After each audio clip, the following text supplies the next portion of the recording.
une bonne sangria, du soleil et des baignades. On imagine que le programme estival du roi Felipe d'Espagne est sans doute composé de cela mais aussi d'un peu plus, lui qui doit faire honneur à ses fonctions de souverain. Il a posé ses valises avec sa femme Letizia et leur fille, à Palma de Majorque. Et la petite famille semble plus détendue que jamais. Le 5 août, au lendemain d'un dîner officiel au palais de Marive, résidence d'été de la famille royale espagnole à Majorque, s'y estit un Felipe à la cool qui pouvait être vu dans la soirée, pantalon blanc et chemise colorée, en bonne compagnie alors qu'il se rendait au restaurant pour dîner.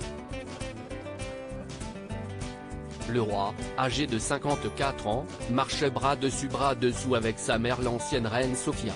Celle-ci est séparée de son époux, l'ex-roi Juan Carlos, empêtré dans des affaires douteuses et qui a entretenu une liaison adultère avec une femme beaucoup plus jeune. Et on pouvait aussi voir son épouse, la reine Letizia et leurs deux filles, les déjà deux grandes princesses Léonore, 16 ans, et Sofia, 15 ans. Une sortie à laquelle s'était également jointe la princesse Irène, tante maternelle du roi, pour aller dîner chez Zola de Mar.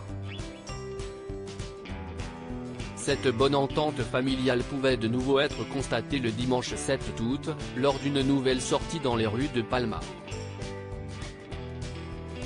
La reine Letizia, âgée de 49 ans, a fait sensation dans une robe courte estivale rose et blanche à motifs, de chez Zara, laissant voir ses longues jambes fines et bronzées. Une tenue à moins de 40 €. On pourra difficilement reprocher à la souveraine, toujours impeccable côté look, de dilapider l'argent du contribuable, elle qui multiplie les tenues abordables pour le porte-monnaie. Mais, surtout, elle a tordu le cou à une vilaine rumeur qui la voudrait en froid avec sa belle-mère.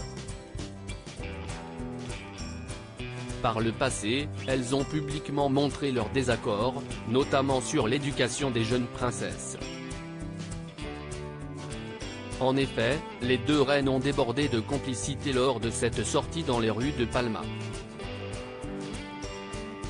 Se tenant par le bras, riant aux éclats et discutant de leurs trouvailles sur les stands d'un marché nocturne, les deux femmes semblaient avoir définitivement mis de côté leurs différends passés.